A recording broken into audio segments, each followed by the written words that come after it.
नारायण नारायण नारायण नारायण नारायण नारायण नारायण।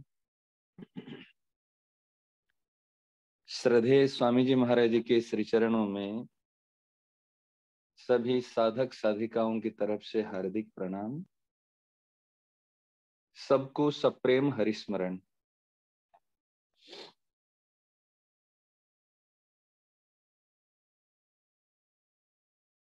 महाराज जी ने आज अनन्यता और शरणागति के विषय में बहुत सुंदर बात बताई। ये बात हम सभी के लिए, सभी साधकों के लिए विशेष उपयोगी है। ध्यान देने की आवश्यकता है। महाराज जी ने एक बात कही है कि भक्ति करनी नहीं पड़ती है, भक्ति होती है। इस वाक्य को सभी साधक ध्यान दे कि भक्ति करनी नहीं पड़ती है, भक्ति होती है। जो भक्ति होती है वो है वास्तविक भक्ति, और प्राथमिक स्तर पे जो भक्ति करनी पड़ती है वो वास्तविक भक्ति के लिए ही ये भक्ति करनी पड़ती है। जैसे श्रवण करते हैं, श्रवणम कीर्तनम स्मरणम अर्चनम वंदनम दास्य शक्ष आत्मनिवेदन, ये जो नौ प्रकार की भक्ति कही गई है। श्रवण करना है, कीर्तन करना, स्मरण करना, इस 9 प्रकार की भक्ति। इससे पहले जो भक्ति कही गई है हमारे 4 प्रकार की भक्त है, और 4 प्रकार की कैसे? आर्तो, जिज्ञासु, अर्थार्थी और ज्ञानी। यदि भक्ति की कहा जाए, ये शास्त्र में भक्तमाल में 5 प्रकार की भक्ति आई है। कैसे? शांत, दास्य, सख्य, वात्सल्य और माधुर्य। हम इस भाव से भक्ति करते हैं। तो भक्त और भक्ति, कल हमारी चर्चा हुई थी। भक्त बनकर ही भक्ति करे, साधक बनकर ही साधना करे, और प्रभु के होकर ही भजन करे। होई राम को नाम जपो। नाम जप करने से फल मिलेगा। नाम जप की महिमा बहुत विशेष है। नाम नामी से बड़ा है, उसमें कोई संदेह नहीं है। परंतु प्रियता के लिए और प्राप्ति के लिए, अनुभूति के लिए, सरसता के लिए हमको क्या करना पड़ेगा? होई राम के, राम जी के हो के राम का नाम ले, साधक हो के साधना करे, भक्त हो के भक्ति करे। यदि हम आसक्त हो के भक्ति करेंगे, अर्थात अपने आप को संसारी मानकर ही भक्ति करेंगे, ये लंबा रास्ता है। कभी भक्त बनेंगे, कभी आसक्त बनेंगे, कभी मन लगेगा, कभी मन नहीं लगेगा, कभी शांति मिलेगी, कभी अशांति मिलेगी, कभी टेंशन में आ जाएंगे, कभी कहेंगे आनंद हो गया, कभी कहेंगे आज के आनंद की जय, और कभी कहेंगे कल बहुत आनंद था। ये हमारे जीवन में इससे उथल पुथल चलता रहेगा, ये जीवन नहीं है। तो महाराज जी ने कहा भक्ति करनी नहीं पड़ती है, भक्ति होती है। और भक्ति होती है, इसका पहचान क्या है? का स्वाभाविक ही जहां भक्ति होती है वो अच्छे लगते हैं। कितनी सुंदर परिभाषा देखो। जहां हमारी भक्ति होती है वो स्वाभाविक ही अच्छे लगते हैं, स्वाभाविक ही प्रिय लगते हैं। वहां पर मन को लगाना नहीं पड़ता। अच्छा बताओ, आज तक इतिहास में कोई भी व्यक्ति गृहस्थाश्रम में जब प्रवेश करता है, अर्थात शादी करता है, शादी करने के बाद में कभी कोई संत महात्मा या पंडित के पास में जाकर पूछता है मेरी शादी हो गई, आप बताओ मन कैसे लगेगा, पत्नी में मन कैसा लगेगा, उपाय बताओ। क्या किसी ने पूछा आज तक कि मेरा बेटा हुआ, बेटा में कैसे मन लगेगा, उपाय बताओ? क्या किसी ने पूछा आज तक? यदि बेटा में पत्नी में मन लगाने के उपाय आज आदिवासी हरिजन जो जंगल में रहते, जो अनपढ़ अनभिज्ञ हैं, जिनको जो साक्षर नहीं है, वो भी आज तक किसने किसी से पूछा ही नहीं। क्यों? क्योंकि स्वाभाविक ही उनमें मन को लगाना नहीं पड़ता, मन लगता है। मन क्यों लगता है? क्योंकि हमको अच्छे लगते हैं इसलिए मन लगता है। और अच्छे क्यों लगते हैं? प्रश्नवाचक है। अच्छे क्यों लगते हैं? क्योंकि हमने उनको स्वीकार किया है, अपना माना है, इसलिए अच्छे लगते हैं। इसके लिए कोई शास्त्र की जरूरत नहीं है, कोई पंडित ज्योतिष की जरूरत नहीं, इसके लिए आपकी अंदर की भावना की जरूरत है। जो अच्छे लगते हैं मन वहां लगता है। मन को चाहिए एक रस, मन को चाहिए सुख, चाहे वो सुख आप संसार से ले, चाहे वो सुख आप भगवान से ले, वो डिपेंड करता आपके ऊपर। यदि संसार से सुख लोगे तो वो होगा नाशवान, और यदि अविनाशी से सुख लोगे, भगवान से सुख लोगे, वो है अविनाशी। फिर भी जो उत्तम प्रेमी होते वो अविनाशी से भी सुख नहीं लेते, अविनाशी को सुख देते हैं। वो अविनाशी से सुख नहीं लेते, अविनाशी को सुख देते हैं। अच्छा, यदि महाराज जी ने एक बात कही, महाराज जी ने ये बताए कि देखो, जैसे अच्छे लगते हैं वहां मन लगता है। हमको तो परिवार अच्छा लगता है, बाल बच्चे अच्छे लगते हैं, धन अच्छा लगता है, हमको मान प्रतिष्ठा बड़ाई ये अच्छी लगती है। तो फिर जो चीज हमको अच्छी लगती है, हम वास्तव में उस चीज के भक्त है। यदि धन अच्छा लगता है तो धन के भक्त है, यदि पत्नी अच्छी लगती है तो पत्नी के भक्त है, यदि बाल बच्चे अच्छे लगते हैं हम उनके भक्त हैं, कहलाते हैं भगवान के भक्त, लेकिन वास्तव में हम उनके भक्त। क्योंकि कसौटी है ना, जो चीज हमको अच्छी लगती है वो हम उनके भक्त है, भीतर से उनके भक्त है। तब हम सभी साधक ये इस सूत्र के आधार पर, इस कसौटी के आधार पर अंदर से अपने आप को देख ले, हम किसके भक्त हैं।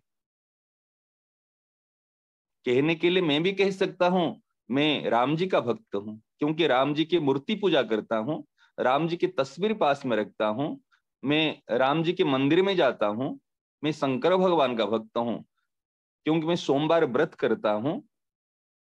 ये ऊपर कहने से कुछ नहीं होता, भीतर से देखो कौन आपको अच्छे लगते हैं। पर्ण गारी सुनो प्रेम सम भजन न दूसर आन।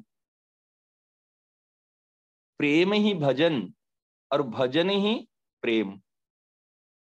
आपको बताए, यदि आपको वास्तविक अर्थ बताए, प्रेम ही भजन और भजन ही जीवन।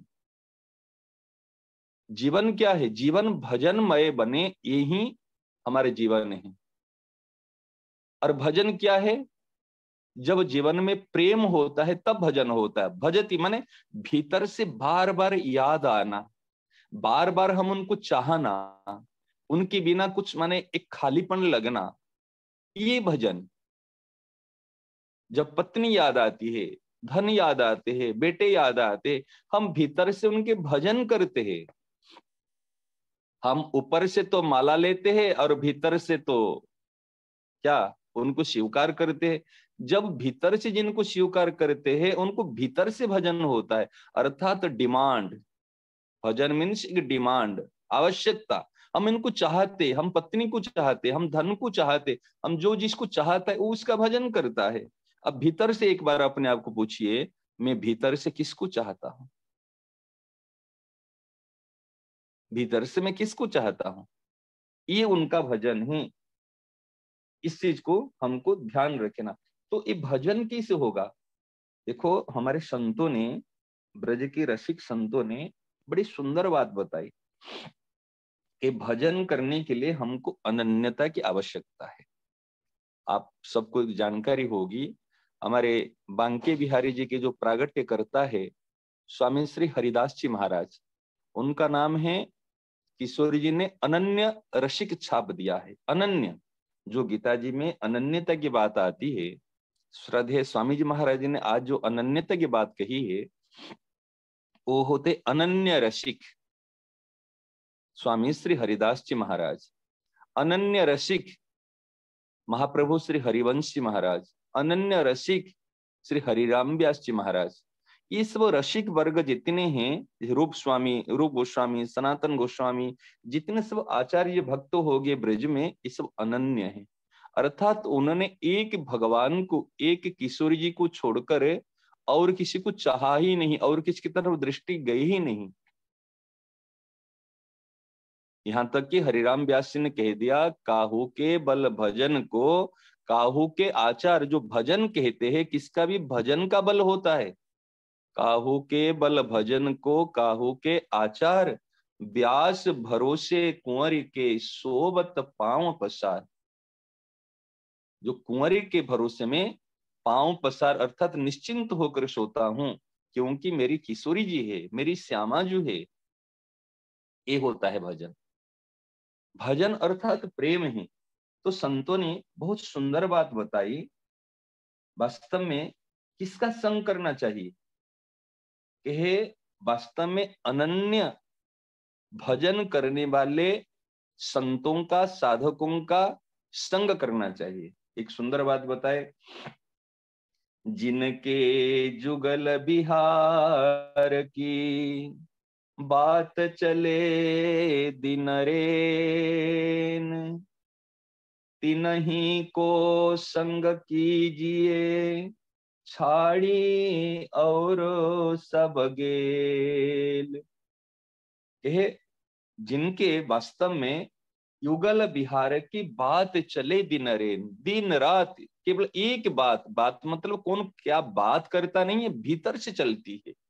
भीतर से, इसको कहते गोटा उठना, भीतर से बिल्कुल एक माने उमंग है, भीतर से एक लालसा है, एक तड़प है, एक उत्कंठा है।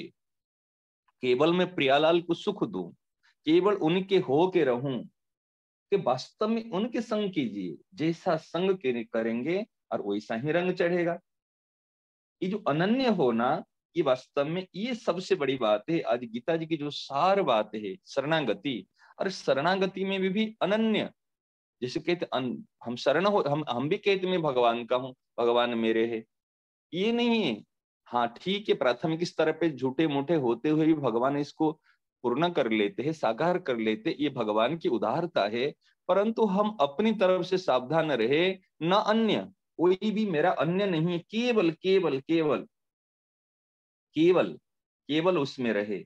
हमारे संतों ने बात बताई है, कठिन है रसिक अनन्यता, रहत न मन इक कठोर, राई के सम चलत ही होत और की ओर। ये रसिक अनन्यता जो कहते हैं ना, जो अनन्य होना, ये बड़ा कठिन प्रतीत होता है। जैसे कोई पतिव्रता स्त्री बहुत समय तक उन्होंने पति की बन के रही है, अगर एक बार उन्होंने कह दिया ना मैं पति का नहीं हूं, गया छूट गया, एकादशी व्रत की हमने बस पारण करने वाले हैं, सुबह होने वाला है, उस समय हमने एक अन्न दाना खा दिए तो व्रत टूट गया। तो अनन्यता टूटने के लिए समय नहीं लगती है। तो इसलिए बहुत सावधान रहने की आवश्यक है। और भले सब कुछ छूट जाए, लेकिन हमारा अनन्य व्रत नहीं टूटे, हमारा अनन्यता नहीं छूट पाए। हमारे दो तीन बात बता रहे आज इस प्रसंग में। जो भजन कहते हैं या और प्रेम कहते हैं, हमारे ध्रुवदास जी महाराज यहाँ के ब्रज के रसिक कहते हैं, भजन न होई संग बिनु, भजन बिना नहीं प्रेम।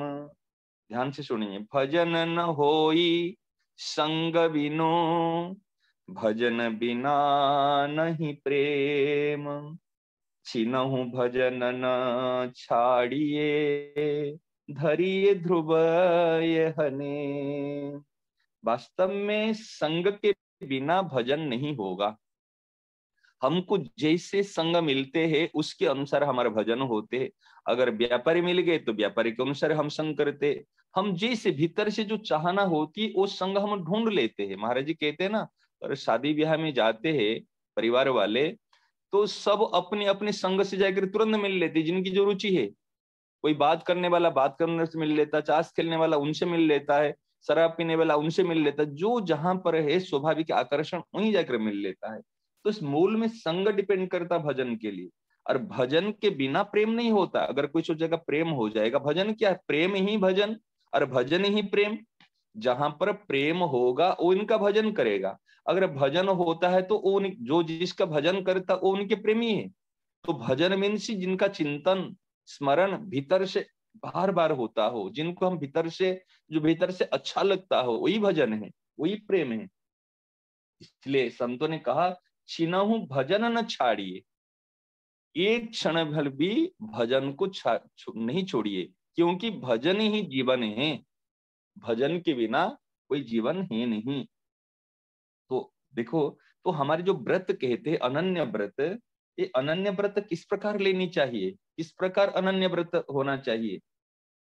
एक धर्मी, धर्मी अर्थात प्रेमी, जो प्रेम करने वाले, प्रेमी ऐसो चाहिए, प्रेमी ऐसो चाहिए, जैसे सूर्य रन माही, खंड खंड हो जाई तन, खंड खंड हो जाई तन, फिर के चितवत नाही। देखो, वास्तव में भजन करने वाले प्रेमी को ऐसा होना चाहिए जैसे रण क्षेत्र में युद्ध करने के लिए योद्धा दृढ़ता पूर्वक वहां पर प्रवेश करता है। जब प्रवेश करता है कि सूरवीर की तरह सूरवीर प्रवेश करता है और उनका शरीर खंड खंड हो जाता है, टुकड़े टुकड़े हो जाता है, फिर भी वो वहां से लौट कर पीठ दिखाकर भागता नहीं है।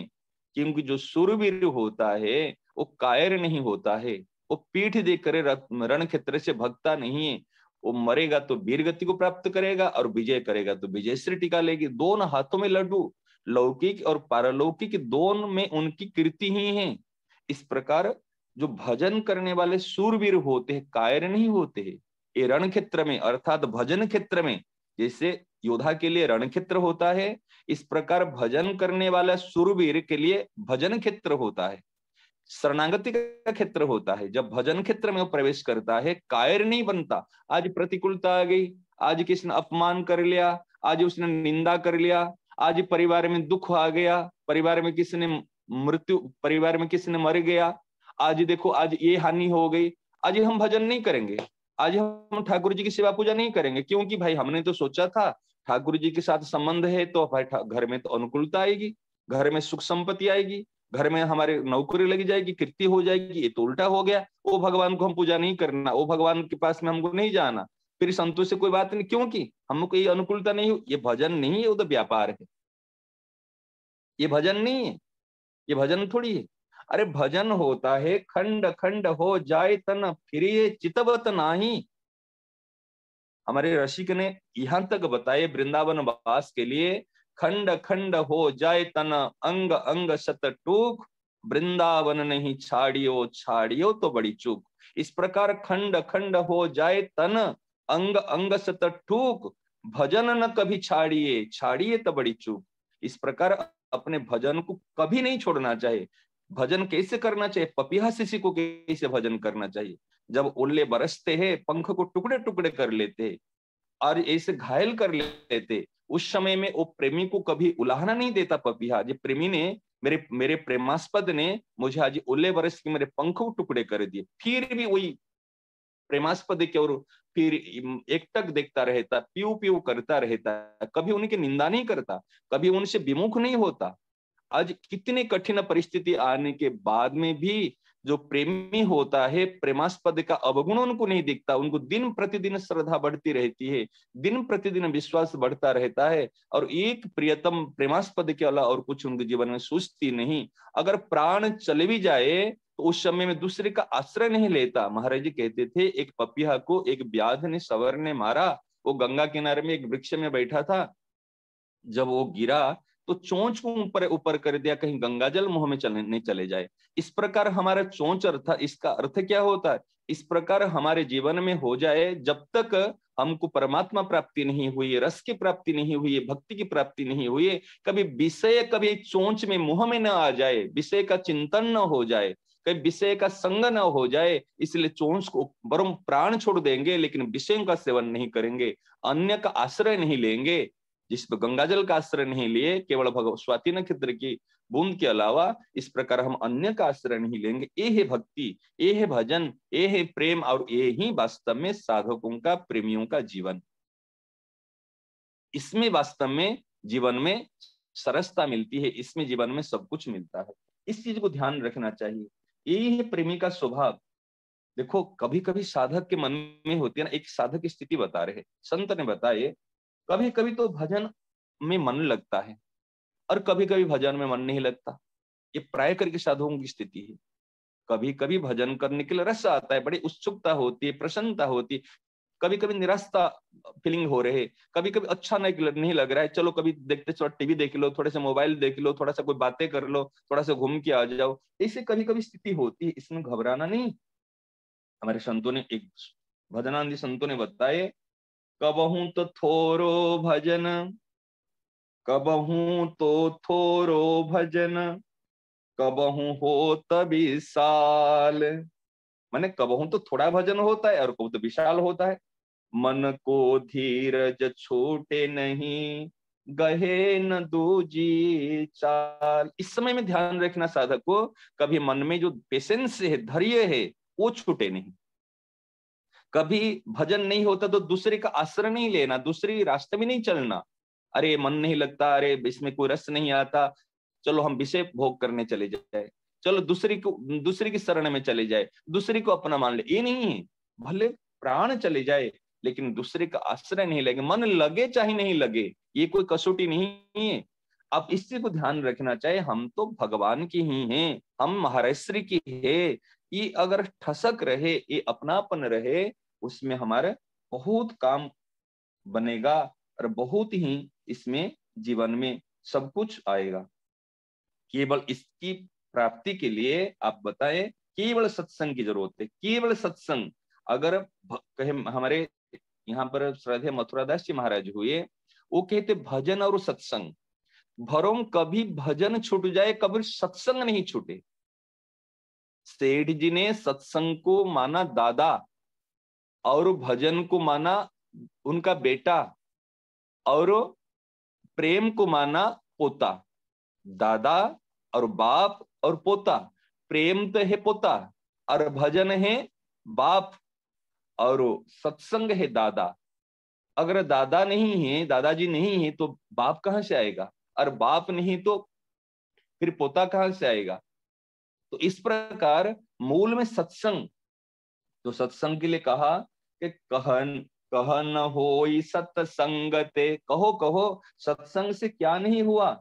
देखो तिल और तेल, मोल तोल सब फिर गयो, पायो नाम फुलेल। तिल का मूल्य देखो और तेल का मूल्य देखो। इस सत्संग में तिल तेल हो जाता है और तेल हो जाता है, तेल से ही फुलेल बनता है और फुलेल के सुगंधी देखो। तो इस प्रकार सत्संग से ही भजन बनता है, सत्संग से ही प्रेम होता है और सत्संग से ही जीवन बनता है। इसलिए जीवन में सब कुछ छूट जाए और कभी भी सत्संग को नहीं छोड़ना। जो सत्संग को नहीं छोड़ता, कल हमारी चर्चा हुई थी साधक संजीवनी क्लास में, एक है स्वीकार और एक है निश्चय। मैं भगवान का हूं, ये स्वीकार, स्वीकार करने के बाद में अभी मेरे को जो साधन करते हैं उसको मैं अभी उनके लिए समर्पित हूं, मैं ये साधन करना, ये है निश्चय। जब स्वीकार करेंगे तो वास्तव में वही प्रेमी हो जाएंगे। वास्तव में ये चीज को ध्यान रखना। और महाराज जी ने अंतिम में हम सबके लिए एक अच्छी सुंदर बात बताई, ये बताई, जो प्रेम करते हैं ना, प्रेम में कभी मत मानना जे ये बड़ी काम की चीज है। लास्ट में एक संक्षेप में बता रहा हूं, जैसे माँ कभी नहीं माने जे बेटा मेरे लिए है, पत्नी कभी नहीं माने पति मेरे लिए है। तो क्या मानना चाहिए, पत्नी को मानना चाहिए मैं उनके लिए हूं, पति मानना चाहिए मैं पत्नी के लिए हूं, बेटा को मानना चाहिए मैं माँ के लिए हूं, माँ को मानना चाहिए मैं बेटे के लिए हूं। परंतु आपको रहस्य की बात बताऊं, गहरी बात बताऊं, ये भूल हमारे सबसे होती है, जिसके कारण हम अशांत है, जिसके कारण से हम दुखी है। हम मानते पत्नी है ना, शादी करके लाया हूं, ये मेरे लिए है, ये मेरी को सुख सुविधा देगी, मेरे मन चाही करेगी। पत्नी सोचती है पति मेरे है, मेरे अनुसार चलेंगे। और माँ सोचती है बेटा मेरा सेवा करेगा। और बेटा समझता है ये माँ है ना, मेरी सारी डिमांड पूरी करेगी। ये एक दूसरे के लिए हम मानते वो मेरे लिए, वो मेरे लिए, ये सबसे बड़ी भूल होती। यहाँ तक भी भगवान को भी मेरे लिए मत मानना। जो उच्च कोटि की साधक होते, प्रेमी होते, वो भगवान को भी अपने लिए नहीं मानते, अपने को भगवान के लिए मानना। ये ध्यान रखे इस चीज को। इस बात पर और अलग समय में चर्चा करेंगे। ये बहुत गहरी बात है। अपने लिए नहीं है कोई भी, संसार में कोई भी मेरे लिए नहीं है, यहाँ तक कि भगवान भी मेरे लिए नहीं है, मैं भगवान के लिए हूँ। और मैं संसार के लिए, संसार की सेवा करने के लिए हूँ, इसलिए साधक हूँ। और भगवान को सुख देने के लिए, प्रेम देने के लिए हूँ, इसलिए प्रेमी हूँ। प्राप्ति कुछ नहीं करना है, देना है, देना ही भजन है, देना ही प्रेम है। हम कहते प्रेम प्राप्त करना, प्रेम प्राप्त, प्रेम अर्थात वो मुझे प्रेम करे, मैं कुछ नहीं करूंगा, ये थोड़ी होता है। प्रेम प्राप्त नहीं किया जाता है, प्रेम दिया जाता है। और जो बात आगे करेंगे, समय ज्यादा हो गया। नारायण नारायण नारायण नारायण नारायण नारायण।